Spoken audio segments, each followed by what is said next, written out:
Good evening. We're starting lesson 8, and we're in the book of First Samuel this week. And we skipped the book of Ruth because there wasn't any direct promises from God where He spoke in that book.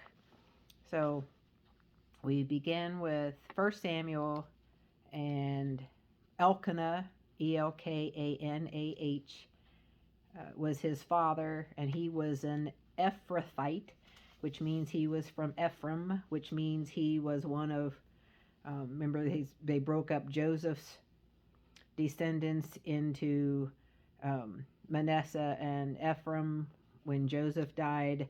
And so this is the tribe of Ephraim, which is really tied to Joseph's lineage. And Elkanah had 2 wives, and Hannah was the first one, and the second one, I don't have her name right off the bat, Peninnah, Peninnah, and she had children, but Hannah did not, and Hannah was quite upset about that, and Shiloh is where the Israelites had set up the tent to be their tabernacle. They don't have a permanent building yet at this point. That's where they went to worship. And Eli was a priest in that tabernacle, and he was a descendant of Aaron. And Hannah is so distraught over not being able to have children that when they went up to tabernacle for their feasts and offerings that they did in that day, she is so distraught that she cries, she won't eat. He actually says to her husband, "Aren't I enough for you?" which is a little inconsiderate, I think. So she goes to the tabernacle and she prays, and as it says in verses 7 to 18 is where it talks about that, and it says, quote, that she poured out her soul to God. And I found that quite moving. Imagine, I don't know that we pray on a regular basis to the degree that you would say that you poured your heart out to God, poured out her soul to God. And in verses 20 to 27, when she leaves, Eli tells her that she will have, or I think that he hopes she has a son, or anyway, she does have a child. It's a son. She names him Samuel, and she had promised that if she could have a child, she would return that child and dedicate it to God. So she holds fast to what she said she would do. So they name him Samuel, which means the name of God or heard of God. And after she weans him, which in that day they nursed up until like age 3. So when he turned 3, when they next went on their trip to the tabernacle, she gives him over to the service to the Lord, to work in the tabernacle in whatever way. And Eli, the head priest at that time, takes him in kind of as, his mentee. And in verse 10 of chapter 2 of 1 Samuel, that's the first use of the term anointed in relation to royalty, or in other words, referencing the Messiah. And this is part of Hannah's prayer. The first part of chapter 2 of 1 Samuel is this prayer of being blessed with a child. And they relate it to the song that Mary sang when she was told she was going to have Jesus, and they call that the Magnificat. They say that this is similar to that. So in my version of ESV, verse 10 says, "The adversaries of the Lord shall be broken to pieces. Against them he will thunder in heaven. The Lord will judge the ends of the earth. He will give strength to his king and exalt the power of his anointed." And so they're saying that's a reference that's going to point to the Messiah, Jesus. And um, there's only two types of people that were anointed in this point of history. And for the Israelites, that was common to anoint priests. So when Aaron and his sons became priests way back in Leviticus and the books that we read previously, they had this um, ceremony of being anointed. And kings would be anointed in other nations. Israel had never had a king yet.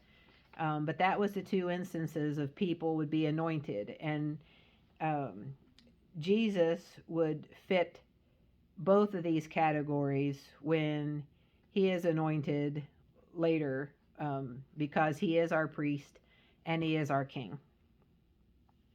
In verses 12 to 17, still in chapter 2, um, we're told that Eli's sons are worthless. That's the word that my Bible uses. And they did not know the Lord. And I find that sad that here's their father, kind of a big wig in the tabernacle, the religious leader for this entire nation, and his sons do not know the Lord. Kind of speaks badly of Eli. Did he not teach them? Was he so busy with his duties that he didn't have time to take care of his own household? But I find that sad. And they treated the offerings to the Lord with contempt and committed fornication and adultery with women serving in the tabernacle. So they're not just like we would relate today, they're just not in church. I mean, they're desecrating things going on in the tabernacle. I mean, we're told there's no degree of sins, but the sins that are listed here are directly related to things that go on in the tabernacle. So they don't have any respect for the offerings. They were going in and taking portions of the offerings for themselves before they were supposed to. And the women who were doing different duties in the tabernacle, they were fornicating, having adultery with them. So just really awful stuff. And so in verses 22 to 25 of chapter 2, Eli is getting old, and he confronts his sons about their sins, but it says they will not listen. That's in verse 25. But they would not listen to the voice of their father, for it was the will of the Lord to put them to death. So that was pretty interesting reading, that it was God's will for them to die. And verses 27 through 36, a prophet, doesn't tell what his name is, it just says a prophet, came to Eli and visited with him.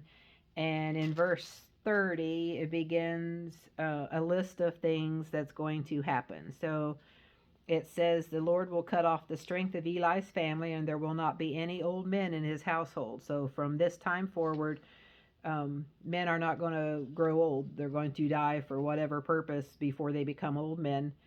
But one will be spared in order to weep and grieve the loss of the others. And I found that incredibly sad also, that God is going to leave one, and that sole purpose of that one is just to be sorrowful for what has happened to the family. His descendants will die by the sword. Both of his current sons will die on the same day, and they both died later in a battle with the Philistines, and we're going to cover that. The priesthood will be through another descendant of Aaron.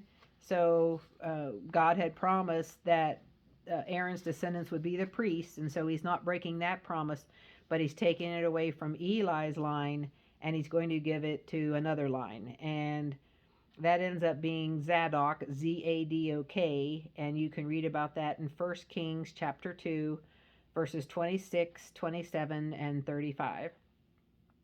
A faithful priest will be raised up, and some say that Samuel fulfilled this partially, but ultimately it's referencing to Jesus, who will be the faithful priest that doesn't break faith ever.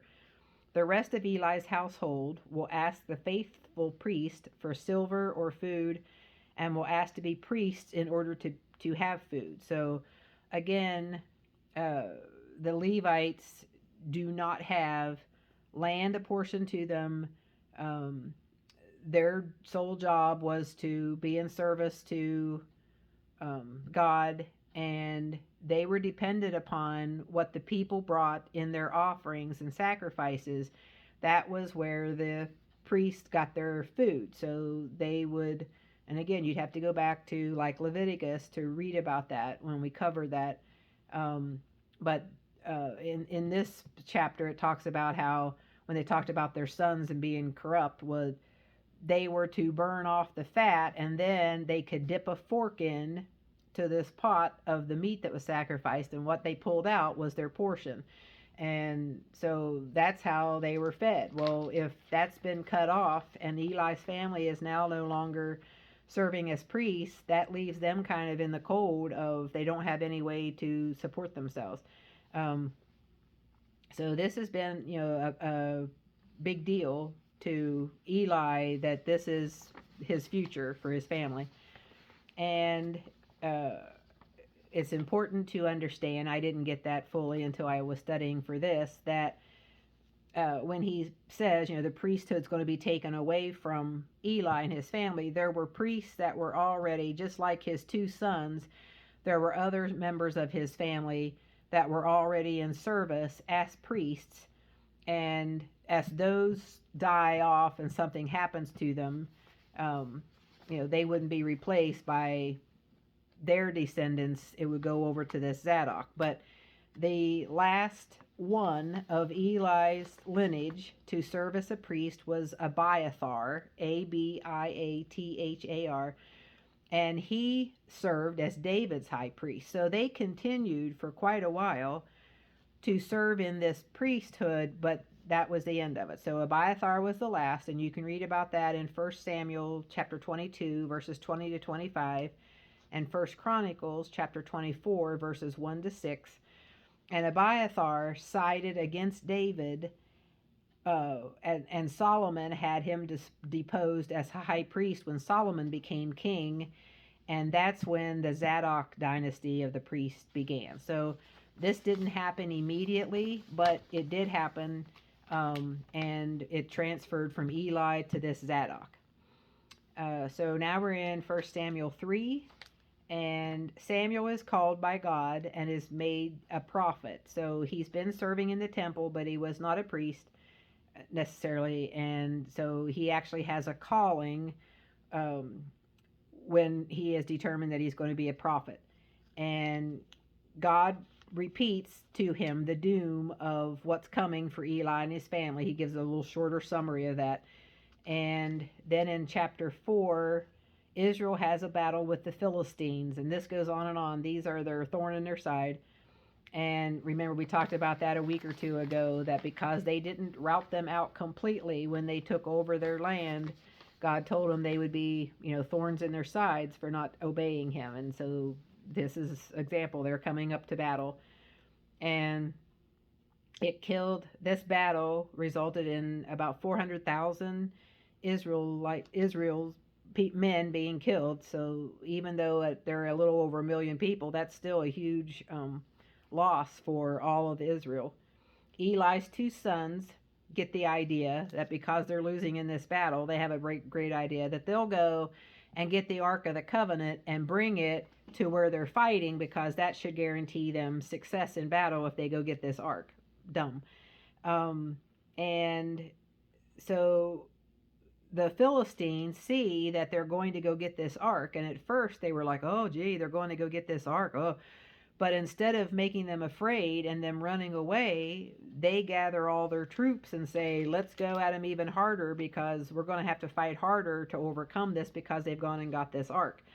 And so Israel is defeated, and not only are they defeated, Philistines take the Ark and they take it with them, and as like, a trophy from the war. And the two sons, Eli and Phinehas, they die in this battle, which is what God had told him would happen in chapter 2. And Eli had been sitting at the gate at Shiloh, and they came and took that Ark, and he was trembling because the ark was gone. He was worried. And so one of the people escaped from the battle and came and told him that Israel had been defeated. His sons had died. He is so upset. He sits back in his chair. The chair tips over. It says he's a big guy. He breaks his neck and he dies. And he had been the judge for Israel for 40 years, and now he's gone. Chapter 5 is kind of a humorous story. I think it's humorous, where the Philistines took this ark and they put it in the same building as where their little g god was, which was Dagon, Dagon. And they keep finding, they go in the next day and their statue of their god is face down, and they set it back up, and the next morning they come in, it's again. So it's just kind of funny that it, in essence, it's God showing that their gods are going to bow down to him. But it's just funny the way it's written, and that the Philistines are scratching their head over this. And chapter 6 is because they've got this ark, God is putting afflictions on them, and they become terrified. And so now, after 7 months, they're like, we've got to get rid of this thing because it's being a problem for us. It's not bringing us good luck. It's causing us issues. So they decide that they will they rig it up and hitch it up to 2 milk cows, yoke them to the cart, and they put the ark of the Lord on the cart, which I'm surprised. Remember back, they mishandled that ark before. Some of the Israelites did, and they were struck dead. So these guys must have had enough sense to at least put it on the cart in the right way. And they also decide they'll put golden mice and images of their tumors, which is something they worshiped back in that time. Again, crazy. And the cows take right off for this city called Beth Shemesh. And they lifted up their eyes and saw the ark, and they rejoiced to see it. And so they housed this ark for a while. And the Philistines go home and say, yippee, we've got that done. We've washed our hands of that. And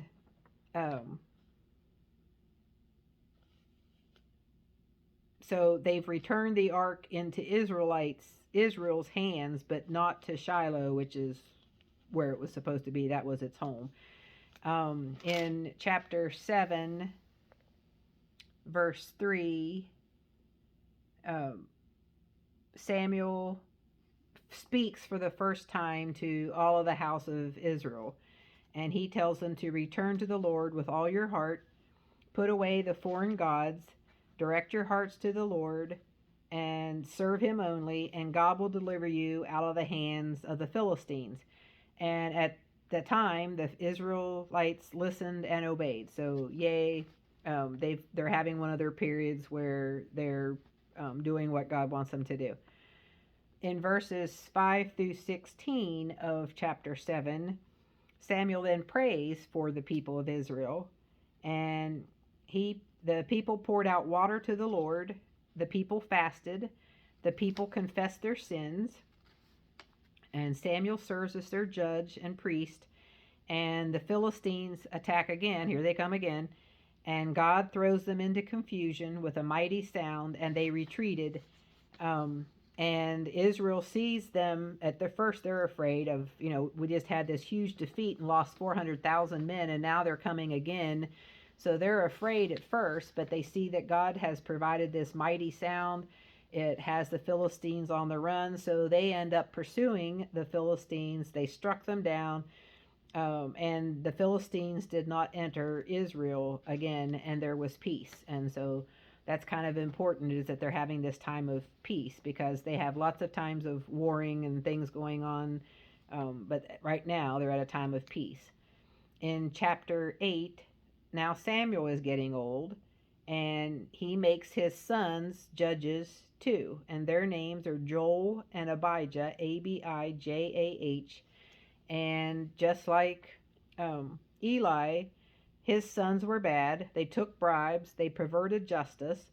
So again, we have another instance where this great religious leader, Samuel's a prophet, even, and a priest, and uh, judge, he serves all those roles.